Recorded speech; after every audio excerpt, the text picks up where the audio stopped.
I was the second person in our family to go to university. My brother, who was a year older than me, was actually the first one. And he went off to study a BCom in accounting. Now, because I was good at things like history and English literature, I was guided towards law. They said, you would be good at law. So I registered for a Bachelor of Commerce, but majoring in legal theory. Now, within the first few months of university, I realized I preferred accounting and finance. I was really into business. And I saw that this law thing, one, I wasn't very good at it. Two, it wasn't going to work for me. So it was a rough start with accounting. I remember in June, as I was getting the hang of debits and credits, we got our exam timetable for Accounting 1. And I was scheduled to write that exam on the Wednesday afternoon. But because I wasn't as studious a student as you guys are, I didn't check my exam timetable for confirmation. And what happened was they actually changed the timing of the exam.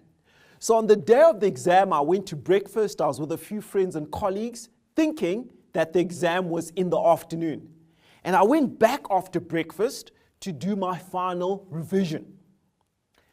About 20 minutes into this, I had a short question I wanted to ask one of my mates. And I went into his room and I knocked on the door. He wasn't there.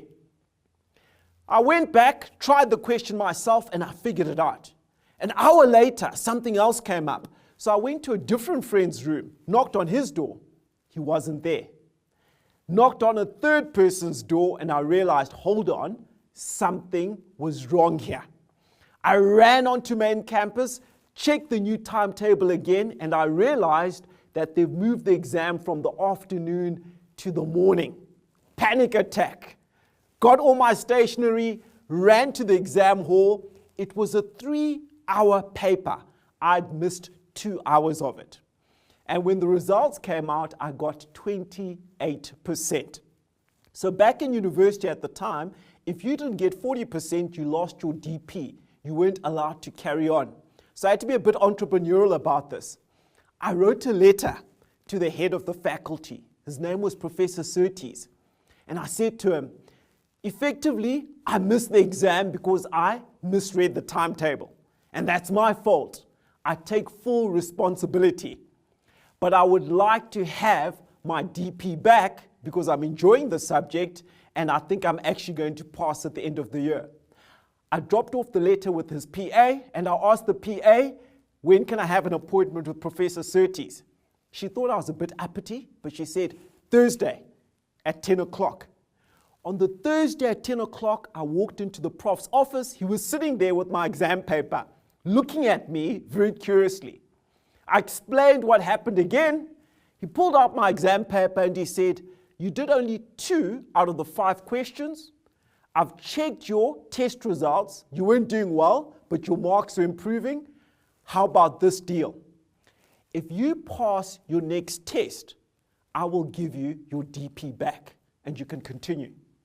And the next test was about a month away. I got 88% of it. I've ended up as a chartered accountant. I have a PhD in project finance. So if there was hope for me, there's certainly hope for you. And this accounting stuff, this finance stuff, it's much simpler than the accountants make it out to be. Welcome to the finance and accounting module, and good luck.